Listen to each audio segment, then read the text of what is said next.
Welcome to the Khatam al-Quran Majlis of MS Voice.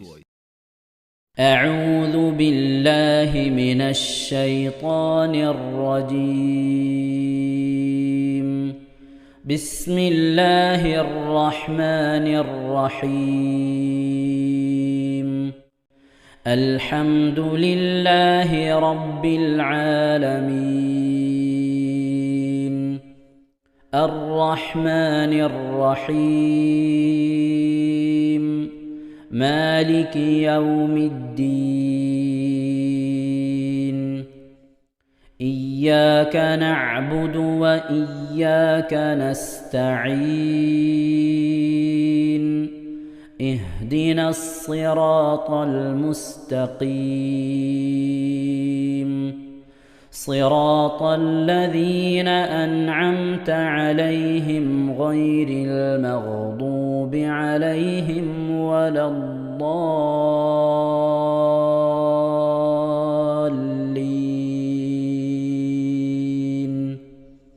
آمين.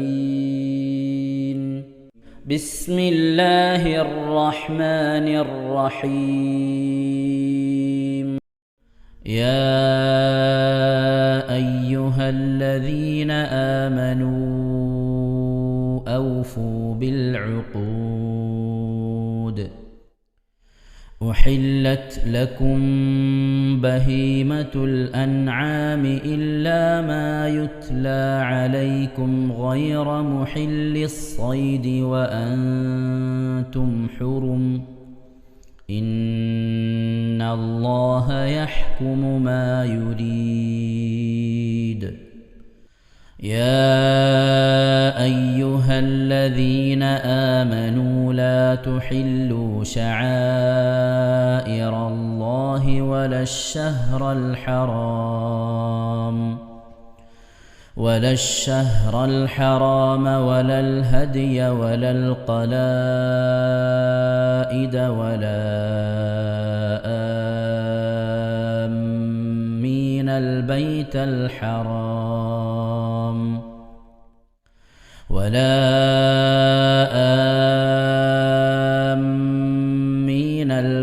الحرام يبتغون فضلا من ربهم ورضوانا. وإذا حللتم فاصطادوا. ولا يجرمنكم شنآن قوم أن صدوكم عن المسجد الحرام أن تعتدوا. وتعاونوا على البر والتقوى ولا تعاونوا على الإثم والعدوان. واتقوا الله إن الله شديد العقاب. حرمت عليكم الميتة والدم ولحم الخنزير وما أهل لغير الله به والمنخنقة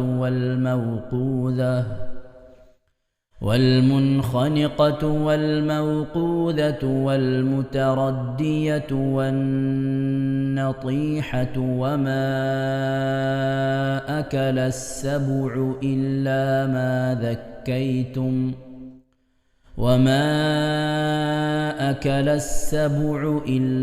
ما ذكيتم وما ذبح على النصب وأن تستقسموا بالأزلام. ذلكم فسق. اليوم يئس الذين كفروا من دينكم فلا تخشوهم واخشون. اليوم أكملت لكم دينكم وأتممت عليكم نعمتي ورضيت لكم الإسلام دينا. فمن اضطر في مخمصة غير متجانف لإثم فإن الله غفور رحيم. يسألونك ماذا أحل لهم قل أحل لكم الطيبات وما علمتم من الجوارح مكلبين تعلمونهن مما علمكم الله فكلوا مما أمسكن عليكم واذكروا اسم الله عليه واتقوا الله إن الله سريع الحساب. اليوم أحل لكم الطيبات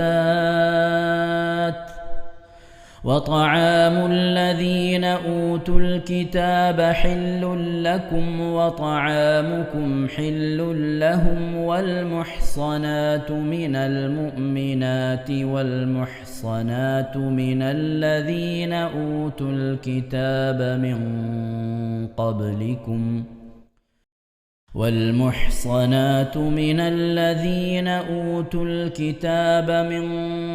قبلكم إذا آتيتموهن أجورهن محصنين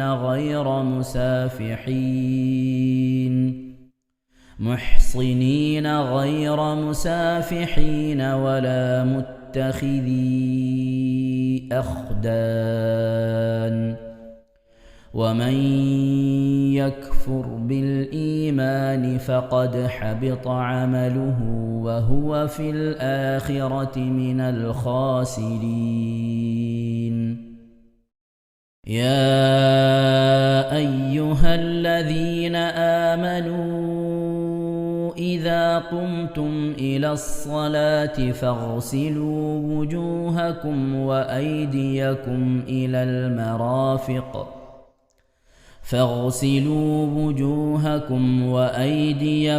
إلى المرافق وامسحوا برؤوسكم وأرجلكم إلى الكعبين وإن كنتم جنبا فاطهروا وإن كنتم مرضى أو على سفر أو جاء أحد منكم من الغائط أو لامستم النساء فلم تجدوا ماء فتيمموا صعيدا طيبا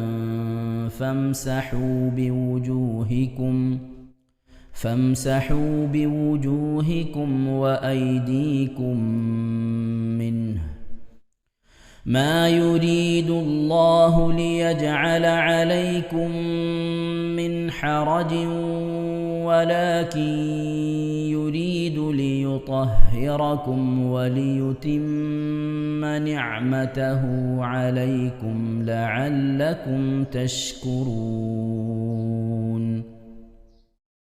واذكروا نعمة الله عليكم وميثاقه الذي واثقكم به إذ قلتم سمعنا وأطعنا واتقوا الله إن الله عليم بذات الصدور. يا أيها الذين آمنوا كونوا قوامين لله شهداء بالقسط ولا يجرمنكم شنآن قوم على ألا تعدلوا اعدلوا هو أقرب للتقوى واتقوا الله إن الله خبير بما تعملون. وعد الله الذين آمنوا وعملوا الصالحات لهم مغفرة وأجر عظيم والذين كفروا وكذبوا بآياتنا أولئك أصحاب الجحيم يا أيها الذين آمنوا اذكروا نعمة الله عليكم إذ هم قوم أن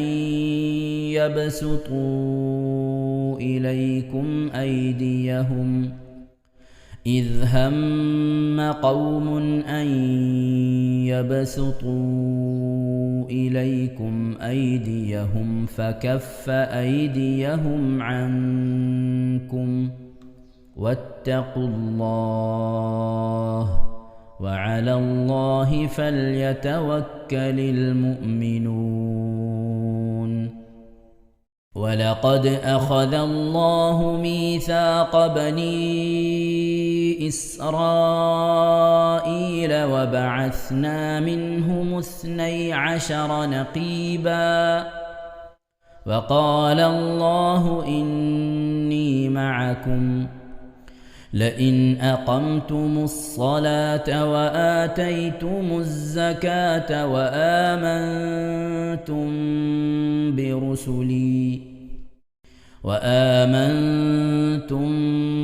برسلي وعزرتموهم وأقرضتم الله قرضا حسنا لأكفرن عنكم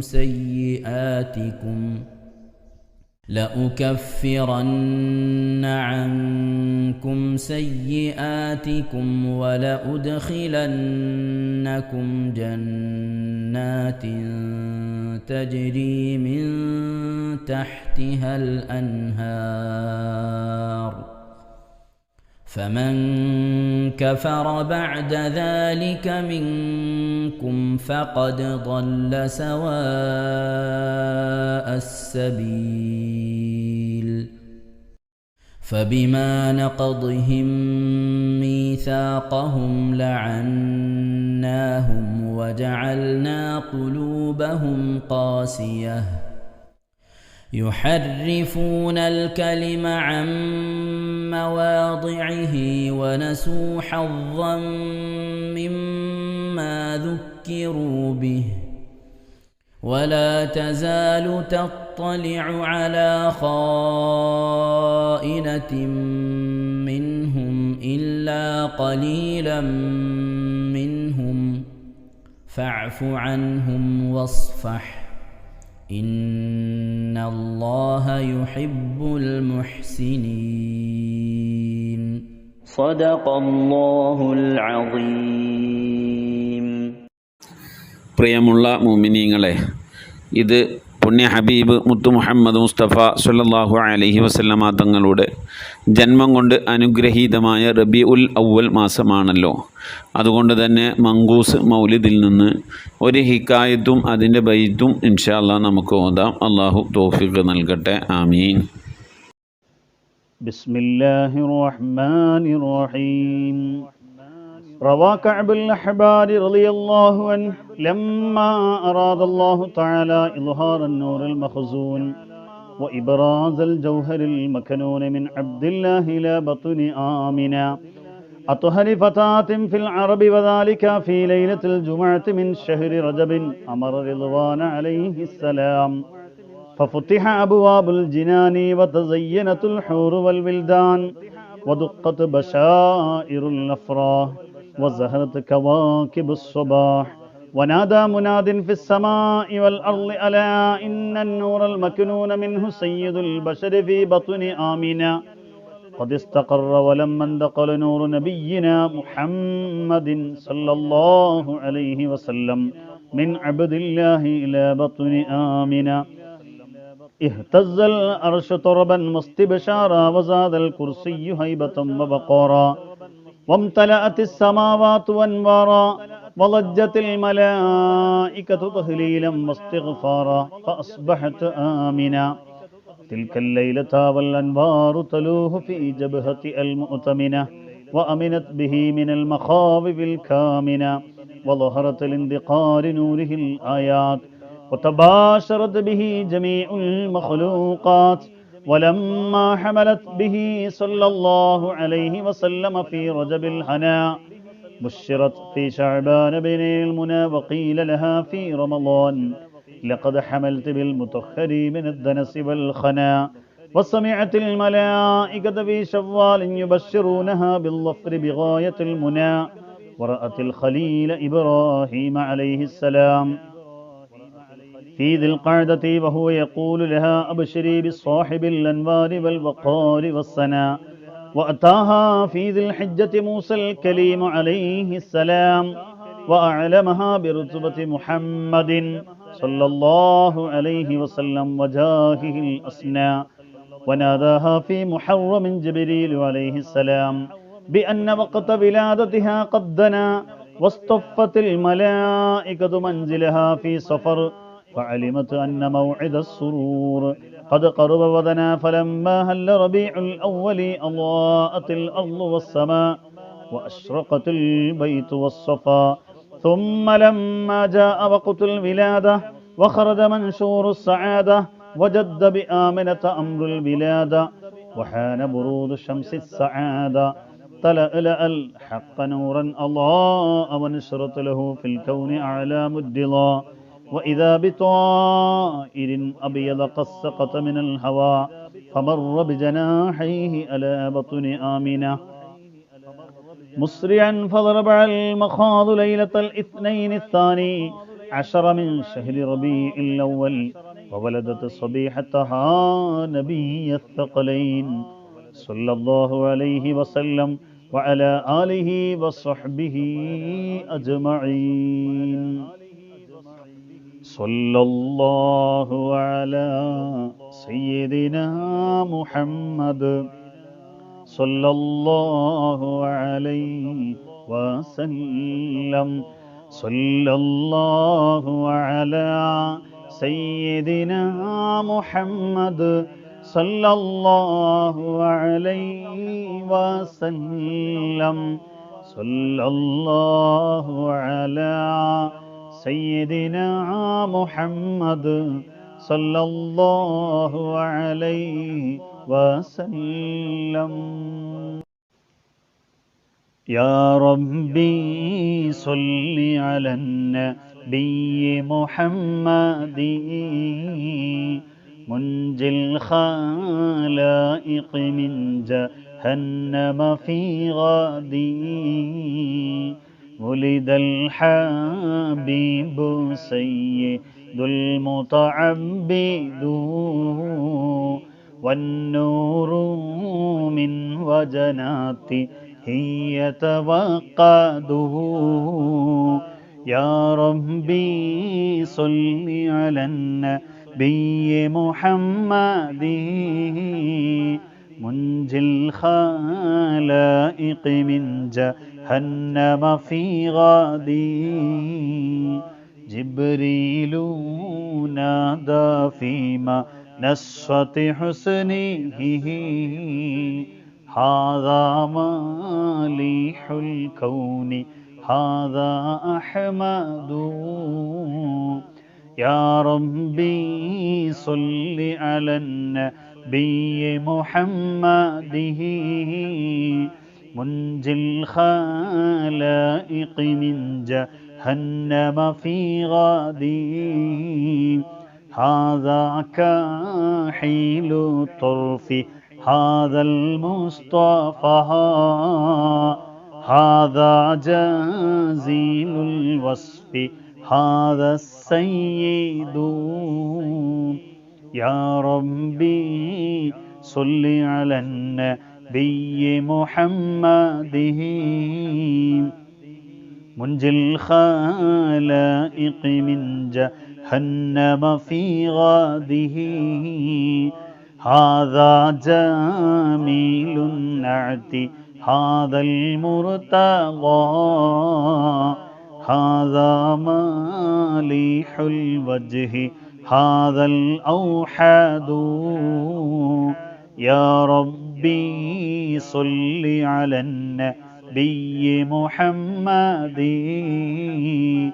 منجي الخلائق من جهنم في غادي هذا الذي خلعت عليه ملابس ونفائس فنظيره لا يوجد يا ربي صل على النبي محمد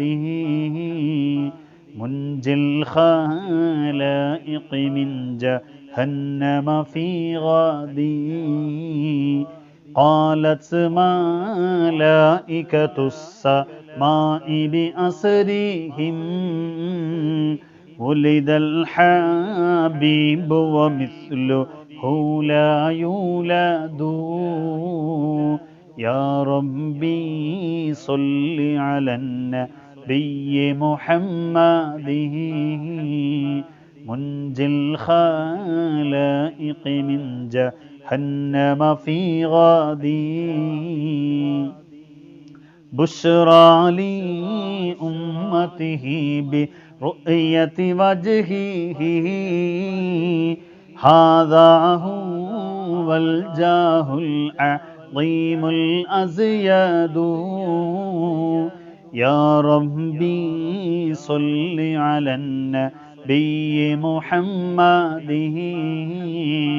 منجي الخلائق من جهنم في غادي ولدته مختونا ومكحولا كما قد جاء في الخبر الصحيح المسند يا ربي صل على النبي محمد منجي الخلائق من جهنم في غاده صلى عليك الله يا علم الهدى ما ناح طير في الغصون يغرد يا ربي صل على النبي محمد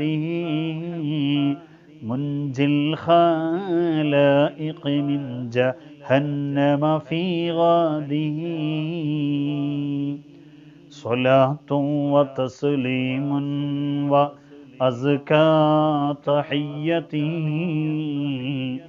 على المصطفى صلوا عليه وسلموا اللهم صل وسلم وبارك عليه وصل على جميع الأنبياء والمرسلين وعلى ملائكة الله المقربين وعلى عباد الله الصالحين والحمد لله رب العالمين. അല്ലാഹു സുബ്ഹാനഹു തആല നാം ഓതിയ പരിശുദ്ധമായ ഖുർആൻ ഷരീഫിനെ നമ്മിൽ നിന്ന് സ്വീകരിക്കട്ടെ. എന്തെങ്കിലും പാകപ്പുഴകളൊക്കെ വന്നവന് അള്ളാഹു പുറത്ത് മാപ്പാക്കി നൽകി അനുഗ്രഹിക്കട്ടെ. ഇതൊക്കെ നാളെ നമ്മുടെ ഖബറിലേക്ക് ഉപകരിക്കുന്ന സൽക്കർമ്മമായി അള്ളാഹു കബൂൽ ചെയ്യട്ടെ. പരിശുദ്ധ ഖുർആൻ്റെ അഹ്ലുകാരി അള്ളാഹു നമ്മെ അവരെയും ഉൾപ്പെടുത്തി അനുഗ്രഹിക്കട്ടെ. ഖുർആനുമായി കൂടുതൽ ബന്ധപ്പെടുവാനും ധാരാളം ഖുർആൻ ഓതാനും ഖത്മ് തീർക്കാനൊക്കെ അള്ളാഹു നമുക്ക് തൗഫീഖ് നൽകട്ടെ. പരിശുദ്ധ ഖുർആൻ കൊണ്ട് വിജയിക്കുന്നവരുടെ കൂട്ടത്തിൽ അള്ളാഹു നമ്മെ ഉൾപ്പെടുത്തി അനുഗ്രഹിക്കട്ടെ. ആമീൻ യാ റബ്ബൽ ആലമീൻ. പ്രിയമുള്ള മുഅ്മിനീങ്ങൾ, എന്തൊക്കെയാണ് വിശേഷങ്ങൾ?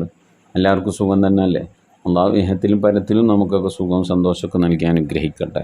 പുണ്യ ഹബീബ് മുത്ത് മുഹമ്മദ് മുസ്തഫ സ്വല്ലല്ലാഹു അലൈഹി വസല്ലമ തങ്ങളുടെ ജന്മം കൊണ്ട് അനുഗ്രഹീതമായ ഈ പുണ്യമായ റബീഉൽ അവ്വൽ മാസത്തിൽ പരമാവധി നബിയുടെ മൗലിദുകൾ ഓതുക, പരമാവധി നബിയുടെ മേൽ സ്വലാത്തുകൾ ചൊല്ലുക, പരമാവധി നബിയുടെ മദ്ഹ് ബൈത്തുകൾ ആലപിക്കുക, ചൊല്ലുക. അറിയാത്തവർ യൂട്യൂബിലോ മറ്റോ ഒക്കെ ഇട്ടാവോ അതിങ്ങനെ കേൾക്കുക, അതിൻ്റെ കൂടെ എൻ്റെ ജവാബെങ്കിലും ചൊല്ലുക. അള്ളാഹു തൗഫീഖ് നൽകി അനുഗ്രഹിക്കട്ടെ. മൗലിദിലേക്കും പുണ്യ റസൂലുള്ളാഹിൻ്റെ ജന്മദിനാഘോഷത്തിലേക്കുമൊക്കെ കഴിയുന്ന രീതിയിലൊക്കെ ഹദിയകളും സദഖകളുമൊക്കെ കൊടുക്കുക. അള്ളാഹു കബൂൽ ചെയ്ത് അനുഗ്രഹിക്കട്ടെ. ആമീൻ. ആ പുണ്യപ്രവാചകനോടുള്ള സ്നേഹം പ്രകടിപ്പിക്കേണ്ട സമയത്ത് സ്നേഹം പ്രകടിപ്പിക്കുക. റസൂലുള്ളാഹിനോടുള്ള സ്നേഹം പ്രകടിപ്പിക്കുക എന്ന് പറയുന്നത് ഹബീബിൻ്റെ ജീവിതചര്യ പിൻപറ്റി ജീവിക്കുക എന്നുള്ളതാണ്. നിസ്കാരം കളാക്കാതിരിക്കുക, പിന്നെ ഹറാമായ പ്രവർത്തനങ്ങളിൽ നിന്ന് അകന്നു നിൽക്കുക, സുന്നത്ത് നിസ്കാരങ്ങൾ അധികരിപ്പിക്കുക, സൽക്കർമ്മങ്ങൾ അധികരിപ്പിക്കുക, ഖുർആൻ പാരായണം, ദിക്ർ, സ്വലാത്ത്, ഇസ്തിഗ്ഫാർ പോലത്തെ കാര്യങ്ങളിലൊക്കെ ഏർപ്പെടുക, അയൽവാസികളെ ബഹുമാനിക്കുക, ആദരിക്കുക, കുടുംബക്കാരെ സന്ദർശിക്കുക, കുടുംബക്കാർക്ക് വേണ്ട ഖിദ്മത്ത് ചെയ്യുക, രോഗികളെ സന്ദർശിക്കുക, അവരെ സഹായിക്കുക, മുതിർന്നവരെ ആദരിക്കുക, ഉസ്താദുമാരെ മാതാപിതാക്കളൊക്കെ ബഹുമാനിക്കുക. ഇങ്ങനെ തുടങ്ങി പരിശുദ്ധ ദീനുൽ ഇസ്ലാമിൽ എന്തൊക്കെ കാര്യങ്ങൾ പറഞ്ഞിട്ടുണ്ട്. ഏതുവരെ ബാത്റൂമിലേക്ക് പോകുന്നത് ഇടതുകാല് വെച്ച് ബാത്റൂമിലേക്ക് പോകുന്നത് വരെ റസൂലുള്ളാഹിനോടുള്ള സ്നേഹമാണ്. കാരണം എന്താ? റസൂലുള്ളാഹി നമ്മളെ പഠിപ്പിച്ചിങ്ങനെ ഇടതുകാല് വെച്ച് ബാത്റൂമിൽ കയറാൻ, വലതുകാല് വെച്ച് അവിടെ നിന്ന് പുറത്തിറങ്ങാനാണ്. അങ്ങനെ നമ്മൾ ചെയ്താൽ അതുവരെ റസൂലുള്ളാഹിനെ സ്നേഹിക്കുന്നതിൻ്റെ ഭാഗമാണ്. നടന്നു പോകുമ്പോൾ വഴിയിൽ ഒരു കല്ലോ മുള്ളോ ഒരു ചില്ലോ ഒരു കിടക്കുന്നത് കണ്ടാൽ അതൊന്ന് നീക്കിയിടുക, അതും റസൂലുള്ളാഹിനെ സ്നേഹിക്കുന്നതിൻ്റെ ഭാഗമാണ്. കാരണം എന്താ? റസൂലുള്ളാഹി പറഞ്ഞു, വഴിയിലുള്ള തടസ്സങ്ങൾ നീക്കുന്നത് ഈമാൻ്റെ ഭാഗമാണ്. ഒരു മനുഷ്യനോട് പുഞ്ചിരിച്ചുകൊണ്ട് ഇടപഴകുന്നത് അതും റസൂലുള്ളാഹിനെ ആദരിക്കുന്നതിൻ്റെ ബഹുമാനിക്കുന്നതിൻ്റെ ഭാഗമാണ്. കാരണം എന്താ? റസൂലുള്ളാഹി പറഞ്ഞത് തൻ്റെ സഹോദരനോട് പുഞ്ചിരിയോടുകൂടി ഇടപഴകുക എന്നാണ്.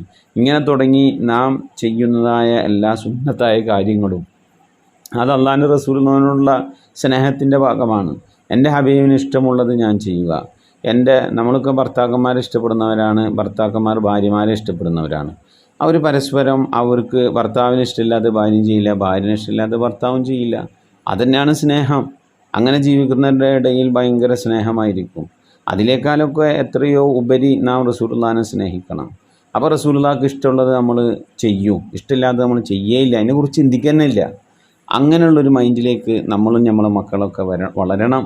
അള്ളാഹു തൗഫീഖ് നൽകി അനുഗ്രഹിക്കട്ടെ. നമ്മളെ മക്കളൊക്കെ ഇന്ന് സിനിമ പാട്ട് പാടാൻ പറഞ്ഞാൽ പാടും, ഒരു ബ്രേക്ക് ഡാൻസ് കളിക്കാൻ പറഞ്ഞാൽ കളിക്കും, ഒപ്പന കളിക്കാൻ, പന്ത് കളിക്കാൻ, ക്രിക്കറ്റ് കളിക്കാൻ, ഗെയിം കളിക്കാനൊക്കെ പറഞ്ഞാൽ ചെയ്യും.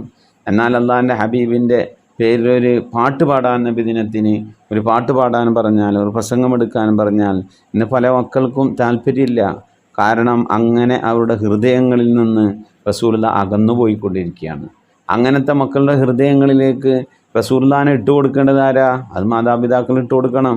റസൂലുള്ളാഹിൻ്റെ ചരിത്രങ്ങൾ പഠിച്ചും റസൂലുള്ളാഹിൻ്റെ ത്യാഗങ്ങൾ പഠിച്ചും മനസ്സിലാക്കിയും റസൂലുള്ളാഹിക്ക് കുട്ടികളോടുള്ള സ്നേഹവും അതുപോലെ തന്നെ വലിയവരോടുള്ള സ്നേഹവും എന്തിനു വേണ്ടിയിട്ടാണ് റസൂലുള്ളാഹി ഇങ്ങനെ നമ്മളുടെ നരകത്തിൽ നിന്ന് രക്ഷപ്പെടാൻ വേണ്ടി അള്ളാഹുവിനോട് ഇങ്ങനെ ദുആ ചെയ്യുന്നതൊക്കെ നമ്മളോടുള്ള സ്നേഹം കൊണ്ടല്ലേ എന്നൊക്കെ പറഞ്ഞ് മനസ്സിലാക്കി പ്രവാചകനോടുള്ള ഹുബ്ബ് നമ്മൾ മക്കളിൽ ഇട്ട് കൊടുക്കണം. ആദ്യമായിട്ട് കുട്ടിയെ പഠിപ്പിക്കേണ്ടത് 3 കാര്യങ്ങളാണ്. ഒന്ന് ഹുബ്ബു റസൂലില്ല, അള്ളാഹിൻ്റെ റസൂലുള്ളാഹിനുള്ള സ്നേഹം ഉണ്ടാക്കി കൊടുക്കണം നമ്മൾ. 2 അഹ്ലു ബൈത്തിനോടുള്ള സ്നേഹം ഉണ്ടാക്കി കൊടുക്കണം. 3ാമതാണ് ഖുർആൻ പഠിപ്പിക്കാൻ പറഞ്ഞിരിക്കുന്നത്. അതുകൊണ്ടാണ് നമ്മൾ ആദ്യമേ മക്കൾക്ക് പഠിപ്പിച്ചു കൊടുക്കൂലേ, നമ്മുടെ നബിയവർ ആരാണ്? മുത്ത് മുഹമ്മദ് നബിയാണ്, ഉമ്മ ആമിന ബീവിയാണ്, ഉപ്പ അബ്ദുള്ളയുമാണ്. നബിയുടെ ജനനം മക്കത്ത്, മരണപ്പെട്ടു പുണ്യമദീനത്ത്. നബിയെ നാം സ്നേഹിക്കണം, നബിയെ നാം പിൻപറ്റണം. ഇങ്ങനെ റസൂലുള്ളാഹിനെ കുറിച്ചുള്ള പാട്ടുകളൊക്കെ ഇങ്ങനെ പാടിക്കൊടുത്ത് റസൂലുള്ളാഹിനുള്ള ഹുബ്ബ്, റസൂലുള്ളാഹിയുടെ സ്നേഹം നമ്മുടെ മക്കളിലേക്ക് ഉണ്ടാക്കി കൊടുക്കണം. അത് ഉമ്മാരുണ്ടാക്കി കൊടുക്കണം. അള്ളാഹു തൗഫീഖ് നൽകട്ടെ. ആമീൻ. റസൂലുള്ളാഹിയാണ് നമുക്ക് എല്ലായിടത്തും രക്ഷ. റസൂലുള്ളാഹിയാണ് നാളെ മരണസമയത്തും രക്ഷ. റസൂലുള്ളാഹിയാണ് ഖബറിലും രക്ഷ. റസൂലുള്ളാഹിയാണ് നാളെ മഹ്ശറിലും രക്ഷ, സുറാത്തിലും രക്ഷ. റസൂലുള്ളാഹിയാണ്. ആ പുണ്യപ്രവാചകന് ശഫാഅത്ത് ലഭിക്കുന്നവരുടെ കൂട്ടത്തിൽ അള്ളാഹു നമ്മെ അവരെ ഉൾപ്പെടുത്തി അനുഗ്രഹിക്കട്ടെ. ആമീൻ യാ റബ്ബൽ ആലമീൻ. ബിയാത്തുമ്മ വടകരയുടെ കെയർ ഓഫിൽ നമ്മളെ ഈ വർഷം ഖത്മുൽ ഖുർആൻ മജ്ലിസിലേക്ക് വന്ന സുബൈദ കോട്ടപ്പള്ളി എന്ന് പറഞ്ഞ സഹോദരിയുടെ വാപ്പാടെ ആണ്ടാണ് മജ്ലിസിലേക്ക് ഹദിയ അയച്ചിട്ടുണ്ട്. അവരുടെ മഗ്ഫിറത്തിന് വേണ്ടി ദുആ വസിയത്ത് ചെയ്തിട്ടുണ്ട്. അതുപോലെ ഉമ്മയും മരിച്ചു പോയിട്ടുണ്ട്. മറ്റു കുടുംബാദികൾ മരണപ്പെട്ടവരുടെയൊക്കെ മഗ്ഫിറത്തിന് വേണ്ടി ദ്വാരക്കാൻ പറഞ്ഞിട്ടുണ്ട്. അല്ലാഹു സുബ്ഹാനഹു വ തആല അവരയച്ചു തന്ന ഹദിയ കബൂൽ ചെയ്യട്ടെ. അവരിൽ നിന്ന് മരണപ്പെട്ടവർക്ക് അള്ളാഹു മഗ്ഫിറത്ത് നൽകട്ടെ. അവരുടെ ഖബർ അള്ളാഹു വിശാലമാക്കി കൊടുക്കട്ടെ. സംഭവിച്ചു പോയ തെറ്റുകുറ്റങ്ങൾ അവരിൽ നിന്നും നമ്മളിൽ നിന്നും അള്ളാഹു വിട്ടുപുറത്ത് മാപ്പാക്കി നൽകട്ടെ. പ്രത്യേകിച്ച് ആപ്പാടെ ആണ്ടാണെന്ന് പറഞ്ഞ അള്ളാഹു ആപ്പാടെ ഖബറിടാൻ അള്ളാഹു വിശാലമാക്കി കൊടുക്കട്ടെ. അവരയച്ചു തന്ന ഹദിയയുടെ സദക്കയുടെ പ്രതിയിൽ ആ ഉപ്പാൻ്റെ ഖബറിലേക്ക് അള്ളാഹു എത്തിച്ചു നൽകി അനുഗ്രഹിക്കട്ടെ. ജീവിതകാലത്ത് ആ ഉപ്പയിൽ നിന്ന് സംഭവിച്ചു പോയ എല്ലാ തെറ്റുകുറ്റങ്ങളും അള്ളാഹു വിട്ടുപുറത്ത് മാപ്പാക്കി നൽകി അനുഗ്രഹിക്കട്ടെ.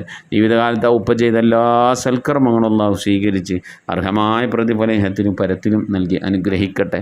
അതുപോലെ ആ കുടുംബത്തിൽ നമ്മുടെ കുടുംബത്തിൽ മരിച്ചു എല്ലാവർക്കും അള്ളാഹു മഗ്ഫിറത്ത് നൽകട്ടെ. പ്രത്യേകിച്ച് നമ്മുടെ സുബൈദ എന്ന് പറയുന്ന സഹോദരിയുടെ അസുഖം മാറാനും മുറാദ് ഹാസിലാകാനൊക്കെ വേണ്ടി പ്രത്യേകം ആവശ്യത്തെ ചെയ്തിട്ടുണ്ട്. അള്ളാഹുവെ അവിടെ രോഗത്തിന് നീ ശിഫ നൽകണേ അല്ലാ, മനസ്സിന് സമാധാനം നൽകണേ അല്ലാ. നീ ഷാഫിയാണ്, നീ കാഫിയാണല്ലോ റബ്ബേ, നീ ശിഫ നൽകി അനുഗ്രഹിക്കണേ അല്ലാ. അവരുടെ ഞങ്ങൾക്ക് മുറാദുകൾ നീ ഹാസിലാക്കി നൽകണേ റഹ്മാനെ. സാമ്പത്തിക മേഖലയിൽ അവർക്കും ഞങ്ങൾക്കൊക്കെ നീ ബർക്കത്ത് നൽകണേ അല്ലാ. റബ്ബന ആതിന ഫിദ്ദുനിയ ഹസന ഫിൽ ആഖിറതി ഹസനത വഖിനാ അദാബന്നാർ. ആമീൻ ബിറഹ്മതിക യാ അർഹമർ റഹീമീൻ. ഇൻഷാ അല്ലാഹ് പ്രിയമുള്ള മുഅ്മിനീങ്ങളെ, നമ്മിൽ നിന്ന് മരണപ്പെട്ടു പോയവരുടെ പേരിൽ ഫാത്തിഹ ഖിലാസ് മുഅവ്വദത്തൈൻ ഓതി നമുക്ക് ദുആയിലേക്ക് പ്രവേശിക്കാം. إلى حضرة نبينا سيدنا وشفينا وحبيبنا ومنجينا ومرشدنا وهادينا محمد صلى الله عليه وسلم. الفاتحة. أعوذ بالله من الشيطان الرجيم. بسم الله الرحمن الرحيم. الحمد لله رب العالمين الرحمن الرحيم مالك يوم الدين. إياك نعبد وإياك نستعين. اهدنا الصراط المستقيم صراط الذين أنعمت عليهم غير المغضوب عليهم ولا الضالين. رب اغفر لي. آمين. بسم الله الرحمن الرحيم. قل هو الله أحد الله الصمد لم يلد ولم يولد ولم يكن له كفوا أحد. بسم الله الرحمن الرحيم. قل هو الله أحد الله الصمد لم يلد ولم يولد ولم يكن له كفوا أحد. بسم الله الرحمن الرحيم. قل هو الله أحد الله الصمد لم يلد ولم يولد ولم يكن له كفوا أحد. بسم الله الرحمن الرحيم. قل أعوذ برب الفلق من شر ما خلق ومن شر غاسق إذا وقب ومن شر النفاثات في العقد ومن شر حاسد إذا حسد. بسم الله الرحمن الرحيم. قل أعوذ برب الناس ملك الناس إله الناس من شر الوسواس الخناس الذي يوسوس في صدور الناس من الجنة والناس. آمين. الحمد لله الحمد لله الحمد لله رب العالمين. اللهم صل على سيدنا محمد وعلى آل سيدنا محمد. اللهم صل على سيدنا محمد الفاتح لما أغلق والخاتم لما سبق ناصر الحق بالحق والهادي إلى صراطك المستقيم وعلى آله حق قدره ومقداره العظيم. പടച്ചവനെ ലോകരക്ഷിതാവായ അർഹമുറാഹിമായ അല്ലാഹ്, ഞങ്ങൾ ഓതിയതായ പരിശുദ്ധമായ ഖുർആൻ ശരീഫിനെ നീ സ്വീകരിക്കണേ റഹ്മാനെ. അല്ലാഹുവേ, ഞങ്ങൾ ഓതിയ എല്ലാ സൂറത്തുകളും നീ കബൂലാക്കണേ റഹ്മാനെ. അല്ലാഹു, ഞങ്ങൾ ദിക്ർ ചെല്ലുന്നുണ്ട്, ഞങ്ങൾ സ്വലാത്ത് ചെല്ലുന്നുണ്ട്, മറ്റു സൽക്കർമ്മങ്ങളൊക്കെ ഞങ്ങൾ ചെയ്യുന്നുണ്ട്. അല്ലാഹുവേ, ഞങ്ങളെല്ലാ സൽക്കർമ്മങ്ങളും നീ കബൂലാക്കണേ അല്ലാഹ്. പ്രത്യേകിച്ച് ഞങ്ങൾ ഓതുന്നായ ഖത്മുൽ ഖുർആൻ നീ കബൂലാക്കണേ റഹ്മാനെ. അല്ലാഹുവേ, ഈ ഖത്മ പൂർത്തിയാക്കാനുള്ള തൗഫീഖ് നൽകണേ അല്ലാഹ്. ഞങ്ങൾ ഓതുന്നതായ പരിശുദ്ധമായ ഖുർആൻ ശരീഫിൽ എന്തെങ്കിലും പാകപ്പഴങ്ങളൊക്കെ വന്നു വിട്ടു വെറുത്ത് മാപ്പാക്കണേ അല്ലാഹ്. ഖുർആന്റെ അഹ്ലുകാലിൽ ഞങ്ങളെ നീ ഉൾപ്പെടുത്തി അനുഗ്രഹിക്കണേ റഹ്മാനെ. അല്ലാഹുവേ, ഹാഫിദ് ഉസ്താദിന്റെ കൂടെ പരിശുദ്ധമായ ഖുർആൻ ഓതി ഖത്മ തീർക്കുന്നത് അല്ലാഹുവേ തെറ്റുകൂടാതെ നിന്റെ പരിശുദ്ധമായ കലാമ് പാരായണം ചെയ്യണമെന്നുള്ള ആഗ്രഹം കൊണ്ടാണ്. അല്ലാഹു നീ കബൂലാക്കണേ അല്ലാഹ്. പരിശുദ്ധ ഖുർആന്റെ ശഫാഅത്ത് ലഭിക്കുന്നവരുടെ കൂട്ടത്തിൽ ഉൾപ്പെടുത്തണേ റഹ്മാനെ. അല്ലാഹുവേ, ഞങ്ങളോട് ഓതിയതായ പരിശുദ്ധമായ ഖുർആൻ ശരീഫിന്റെ പ്രതിഫലം പ്രതിഫലത്തെ ഹബീബായ പ്രവാചകൻ മുത്ത് മുഹമ്മദ് മുസ്തഫ സല്ലല്ലാഹു അലൈഹി വസല്ലമ തങ്ങളുടെ ഹളറത്തിലേക്ക് എത്തിക്കണേ അല്ലാ. അവിടുത്തെ ശഫാഅത്ത് ലഭിക്കുന്നവരുടെ കൂട്ടത്തിൽ ഈ പാപികളായ ഞങ്ങളെ നീ ഉൾപ്പെടുത്തണേ റഹ്മാനെ. എല്ലാ അമ്പിയാക്കൾ, ഔലിയാക്കൾ, സ്വാലിഹീങ്ങൾ, സജ്ജനങ്ങൾ, മശായിഖന്മാർ, ഖൈറിന്റെ അഹ്ലുകാർ, ശുഹദാക്കൾ, സിദ്ദീഖീങ്ങളുടെ ഹളറത്തിലേക്ക് എത്തിക്കണേ അല്ലാ. അഹ്ലു ബൈത്തിന്റെ ഉമ്മഹാത്തുൽ മുഅ്മിനീങ്ങളുടെ, താബീങ്ങളുടെ, അസ്ഹാബുൽ ബദരീങ്ങൾ, ഉഹദീങ്ങൾ, എല്ലാ സഹാബത്തെ കിറാമിന്റെ ഹളറത്തിലേക്കും എത്തിക്കണേ അല്ലാ. റബ്ബേ, അവർക്കൊക്കെ നിന്റെ അടുക്കലുള്ള പദവികളെ നിവർത്തി കൊടുക്കണേ അല്ലാ. അവരുടെയൊക്കെ ഹക്ക് ജാഹ് ബറക്കത്ത് കൊണ്ട് ഞങ്ങളെ ആക്കിവത് എന്നാക്കി തരണേ അല്ലാ. ഈമാൻ സലാമത്തിലാക്കി തരണേ അല്ലാ. ഇരുലോക വിജയികൾ ഉൾപ്പെടുത്തി അനുഗ്രഹിക്കണേ അല്ലാ. റഹ്മാനായ റബ്ബേ, ഞങ്ങളുടെ ഉമ്മ വഴിക്കും ഉപ്പ വഴിക്കും കൂട്ടുകുടുംബാദികളും ബന്ധുമിത്രാദികളും മരിച്ചു എല്ലാവരുടെയും കബറിടത്തിലേക്ക് ഞങ്ങളോട് ഓതിയതിന്റെ പ്രതിഫലത്തെ എത്തിച്ചു നൽകണേ അല്ലാ. ഞങ്ങളെ മഹല്ലത്തുകൾ, ഞങ്ങളെ നാടുകളിൽ, പള്ളിക്കാടുകളിൽ വിശ്രമം കൊള്ളുന്നവരുടെയൊക്കെ കബറിടത്തിലേക്ക് എത്തിക്കണേ റഹ്മാനെ. അല്ലാഹുവേ, ഞങ്ങളെ സ്നേഹിച്ചവർ, സഹായിച്ചവർ, ഭക്ഷണം നൽകിയവർ, വസ്ത്രം നൽകിയവർ, ഹദിയ നൽകിയവർ, ഞങ്ങളെ അഭ്യുദയകാംക്ഷികൾ, ഞങ്ങളുടെ നന്മയ്ക്ക് വേണ്ടി ആഗ്രഹിക്കുന്നവർ, പ്രാർത്ഥിക്കുന്നവർ, അങ്ങനെ ഒരുപാട് ആളുകൾ ഞങ്ങളുമായി ബന്ധപ്പെട്ടവർ റബ്ബേ പലവരും മരിച്ചു പോയിട്ടുണ്ടല്ലോ. ഈ ഖത്മുൽ ഖുർആൻ മജ്ലിസ് തുടങ്ങി അന്ന് മുതൽ ഇന്ന് വരെ ഇതിൽ പങ്കെടുത്തവർ, ഇതുമായി ബന്ധപ്പെട്ടവർ, മരണപ്പെട്ടു പോയ എല്ലാവർക്കും നീ മഗ്ഫിറത്ത് നൽകണേ റബ്ബേ. അവരുടെയൊക്കെ കബറിടത്തിലേക്ക് നിന്റെ പ്രതിഫലത്തെ എത്തിച്ചു നൽകണേ അല്ലാ. എൻ്റെ ഉപ്പ മരണപ്പെട്ടു പോയിട്ടുണ്ട്, ഉപ്പ മരിച്ചു പോയിട്ടുണ്ട് അല്ലാഹുവേ. സഹോദരൻ മരണപ്പെട്ടു പോയിട്ടുണ്ട്, ഉമ്മ മരിച്ചു പോയിട്ടുണ്ട്, അമ്മാശൻ മരണപ്പെട്ടു പോയിട്ടുണ്ട്. അങ്ങനെ റബ്ബേ കൂട്ടുകുടുംബാദികൾ, ബന്ധുമിത്രാദികളിൽ നിന്നും അല്ലാഹുവേ എന്നിൽ നിന്നും ഈ ദുആക്ക് ആമീൻ പറയുന്നവരിൽ നിന്നും ആരൊക്കെ മരിച്ചു പോയിട്ടുണ്ട് അവരുടെയൊക്കെ കബറിടത്തിലേക്ക് പ്രത്യേകം നീ എത്തിക്കണേ റഹ്മാനെ. ഇതിൻ്റെയൊക്കെ പ്രതിഫലം കണ്ടുകൊണ്ട് ആ കബറിൽ കിടന്ന് സന്തോഷിക്കാൻ അവർക്കൊക്കെ നീ തൗഫീഖ് നൽകണേ അല്ലാ. റഹ്മാനായ റബ്ബേ, നിന്റെ മഹലുബദൽ കൊണ്ട് അല്ലാ, നിന്റെ അമ്പിയാക്കളുടെ, ഔലിയാക്കളുടെ, സ്വാലിഹീങ്ങളൊക്കെ ബറക്കത്ത് കൊണ്ട് ഞങ്ങളെ ആക്കിബത്ത് നന്നാക്കി തരണേ അല്ലാ. ഈമാൻ സലാമത്തിലാക്കി തരണേ അല്ലാ. റബ്ബേ, ഞങ്ങളെ ദോഷങ്ങളൊക്കെ വിട്ടുപുറത്ത് മാപ്പാക്കി തരണേ അല്ലാ. ഞങ്ങളെ കുടുംബജീവിതം നന്നാക്കി തരണേ റഹ്മാനെ. അല്ലാഹു, ഞങ്ങളെ സാമ്പത്തികവരുടെ മേഖല ഒക്കെ നന്നാക്കി തരണേ അല്ലാ. മഈശത്തിന്റെ മേഖലയിൽ ബർക്കത്ത് നൽകണേ അല്ലാ. വിദേശത്തും സ്വദേശത്തൊക്കെ ജോലി ചെയ്യുന്ന മക്കളുണ്ട്, ഭർത്താക്കന്മാരുണ്ട്, അല്ലാഹുവേ സഹോദരങ്ങളുണ്ട്, അല്ലാ സഹോദരിമാരുണ്ട്. ജോലി ചെയ്യുന്നവരുടെ ജോലികളിലൊക്കെ ബർക്കത്ത് നൽകണേ അല്ലാ. ധാരാളം സക്കാത്തും സദഖയും ഹദിയകളും ഒക്കെ കൊടുക്കാൻ ഉതകുന്ന രീതിയിലുള്ള സാമ്പത്തിക അഭിവൃദ്ധി നൽകി അനുഗ്രഹിക്കണേ അല്ലാ. റഹ്മാനായ റബ്ബേ, നിന്റെ മഹലുബദലിനെ കടം കൊണ്ടൊക്കെ വിഷമിക്കുന്നവരുണ്ടൊക്കെ വീട്ടാനുള്ള തൗഫീഖ് നൽകണേ റബ്ബേ. മക്കളില്ലാതെ വിഷമിക്കുന്നവരുണ്ട്, സ്വാലിഹീങ്ങളായ മക്കളെ നൽകണേ അല്ലാ. വിവാഹം നടക്കാതെ സങ്കടപ്പെടുന്നവരുണ്ട്, ഖൈറായ ഇണകളെ നൽകി അനുഗ്രഹിക്കണേ അല്ലാ. സ്ഥിരമായി ജോലിയില്ലാതെ വിഷമിക്കുന്നവരുടെ റാഹത്തായി ജോലി നൽകണേ അല്ലാ. മാന്യമായ ശമ്പളം നൽകണേ അല്ലാ. റഹ്മാനായ റബ്ബേ, ഞങ്ങളെ മക്കളെയൊക്കെ നന്നാക്കി തരണേ അല്ലാ. റബ്ബേ, പല സന്ദർഭങ്ങളിൽ ദുആ കൊണ്ട് വസിയ്യത്ത് ചെയ്തിട്ടുള്ള എൻ്റെ പ്രിയപ്പെട്ട ഉപ്പമാർ, ഉമ്മമാർ, സഹോദരി സഹോദരന്മാർ, അല്ലാഹു എല്ലാവരുടെയും മുറാദുകളെ ഹാസിലാക്കി നൽകണേ അല്ലാ. ഞങ്ങളിലുള്ള രോഗികളുടെ രോഗങ്ങൾക്ക് ശിഫ നൽകണേ അല്ലാ. നിന്റെ ദാഅത്തിലും പൊരുത്തത്തിലുമായിട്ടുള്ള ദീർഘായുസ് നൽകി അനുഗ്രഹിക്കണേ റഹ്മാനെ. അല്ലാഹു, ഞങ്ങളെ മാനസിക, ശാരീരിക, സാമ്പത്തിക പ്രയാസങ്ങളൊക്കെ നീ റാഹത്തിലാക്കണേ അല്ലാ. അല്ലാഹു, ഞങ്ങളെ വീടുകളിൽ സന്തോഷം നൽകണേ അല്ലാ. അല്ലാഹുവേ, ഞങ്ങളെ കുടുംബ ജീവിതത്തിന് സന്തോഷം നൽകണേ അല്ലാ.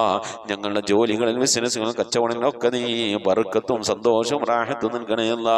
ശത്രുതകളിൽ നിന്ന്, സിഹ്ർ മാരണങ്ങളിൽ നിന്ന്, ശൈത്വാനിയത്തിന്റെ, ജിന്നി ഫരീദ്, റുഹാനിയത്തിന്റെ ഉപദ്രവങ്ങളിൽ നിന്നൊക്കെ കാക്കണേ റഹ്മാനെ. അല്ലാഹുവേ, നിന്റെ മഹദുഫദൽ കൊണ്ട് പരിശുദ്ധ ഖുർആനുമായി കൂടുതൽ ബന്ധപ്പെടാൻ തൗഫീഖ് നൽകണേ അല്ലാ. അല്ലാഹുവേ, മഖ്ബൂലും മബ്റൂറുമായ ഹജ്ജും ഉംറയും മർളിയായി സിയാറത്തൊക്കെ ചെയ്യാനുള്ള തൗഫീഖ് നൽകണേ അല്ലാ. ഉംറക്ക് പോകാൻ, ഹജ്ജിന് പോകാനൊക്കെ വേണ്ടി ദുആ വസിയത്ത് ചെയ്താണ് കബൂലാക്കണേ റഹ്മാനെ. റബ്ബേ, മരിക്കുന്നതിന് മുമ്പ് ഹബീബായ പ്രവാചകൻ മുത്ത് മുഹമ്മദ് മുസ്തഫ സല്ലല്ലാഹു അലൈഹി വസല്ലമ തങ്ങളുടെ വജൂഹ് ശരീഫ് കണ്ടുകൊണ്ട് സന്തോഷിച്ച് സ്വർഗം കണ്ട് ലാ ഇലാഹ ഇല്ലല്ലാഹ് എന്ന കലിമത്തു തൗഹീദ് ഉച്ചരിച്ചുകൊണ്ട് ഒരു വെള്ളിയാഴ്ച രാവിലെ, ഒരു വെള്ളിയാഴ്ച പകലിലോ, അതല്ലെങ്കിൽ പുന്നാര ഹബീബി ദുനിയാവിൽ നിന്ന് ഇവിടെ പറഞ്ഞ തിങ്കളാഴ്ച രാവിലോ ഈ ദുനിയാവിൽ നിന്ന് റാഹത്തോടെ, സന്തോഷത്തോടെ ഇവിടെ പറയാനുള്ള തൗഫീഖ് നൽകണേ അല്ലാ. ഞങ്ങളെ സക്രാത്ത് എളുപ്പമാക്കി തരണേ അല്ലാ. മരണം നന്നാക്കി തരണേ അല്ലാ. സ്വാലിഹീങ്ങളെ ദുനിയാവിൽ നിന്ന് വിട പറയും പോലെ വിട പറയാനുള്ള മഹാഭാഗ്യം നൽകണേ അല്ലാ. ബിഹഖി മുഹമ്മദിൻ സല്ലല്ലാഹു അലൈഹി വസല്ലം വാലി മുഹമ്മദിൻ സല്ലല്ലാഹു അലൈഹി വസല്ലം വസ്വഹാബി മുഹമ്മദിൻ സല്ലല്ലാഹു അലൈഹി വസല്ലം. റബ്ബനാ ആതിനാ ഫിദ്ദുനിയ ഹസനതൻ വഫിൽ ആഖിറതി ഹസനതൻ വഖിനാ അദാബന്നാർ. റബ്ബനാ ഇഗ്ഫിർ ലനാ വർഹംനാ വലിവാലിദീനാ വലിമൻ മാതു മിന്നാ വലിമൻ ദുഫനു വലമസാജിദനാ യാ ഗാഫിറൽ മുദ്നിബീൻ. ആമീൻ ബിറഹ്മതിക യാ أرحم الراحمين. صلى الله تعالى وسلم على خير خلقه سيدنا محمد وآله وصحبه أجمعين. سبحان ربك رب العزة عما يصفون وسلام على المرسلين والحمد لله رب العالمين بفضله. صلى الله على محمد صلى الله عليه وسلم. صلى الله على محمد صلى الله عليه وسلم. اللهم صل على محمد يا رب صل عليه وسلم وصل على جميع الأنبياء المرسلين والحمد لله رب العالمين. آمين. وصيكم بالدعاء. السلام عليكم ورحمة الله وبركاته.